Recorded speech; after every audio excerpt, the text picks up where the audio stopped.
Halo semuanya, perkenalkan nama saya M. Sani Azam dengan NIM 230753107. Saya dari Fakultas Ekonomi dan Bisnis Universitas Udayana. Dan kali ini saya akan membahas untuk materi komponen algoritma serta coding. Jadi algoritma itu adalah langkah-langkah logis yang disusun untuk menyelesaikan masalah. Dalam algoritma ada 3 struktur dasar, yaitu urutan.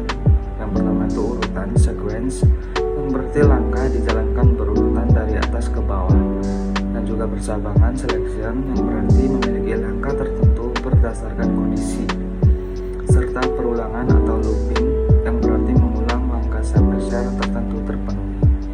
Jadi dalam coding, komponen yang digunakan antara lain variabel untuk menyimpan data, operator untuk melakukan perhitungan atau logika, fungsi atau prosedur untuk melakukan perintah, serta input dan output untuk menerima data dari pengguna dan menampilkan hasil. Kadang langkah-langkah dalam algoritma itu diberikan secara acak. Tugasnya adalah untuk mengurutkan langkah-langkah itu agar menjadi alur penyelesaiannya yang logis. Misalnya ada langkah-langkah cetak hasil, baca input, dan hitung jumlah. Kalau langkah-langkah ini acak, maka harus disusun kembali menjadi baca input, hitung jumlah, cetak hasil. Dengan begitu algoritma dapat dijalankan dengan benar.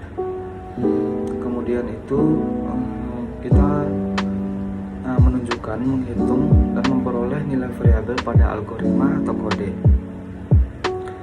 Jadi pada bagian ini yang ingin dipelajari adalah bagaimana sebuah variabel berubah nilainya sesuai dengan perintah dalam kode. Proses ini disebut dengan tracking. Misalnya jika ada kode X sama dengan 5, kemudian Y sama dengan X ditambah 3, maka nilai Y-nya itu sama dengan 8. Lalu jika ada perintah X sama dengan Y kali 2, maka nilai X berubah menjadi 16. Dari tracking ini bisa dilihat bagaimana nilai variabel ini berubah langkah demi langkah sampai menghasilkan output akhir. Kemudian kita melengkapi bagian kosong pada cuplikan kode.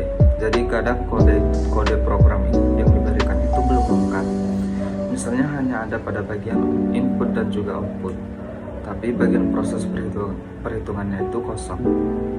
Maka tugasnya adalah untuk mengisi bagian kosong itu supaya program bisa berjalan. Contoh sederhananya itu kode membaca 2 angka dari pengguna lalu menampilkan hasil jumlahnya, tapi bagian penjumlahannya kosong. Jadi cukup sekian materi yang saya dapat sampaikan. Saya ucapkan terima kasih.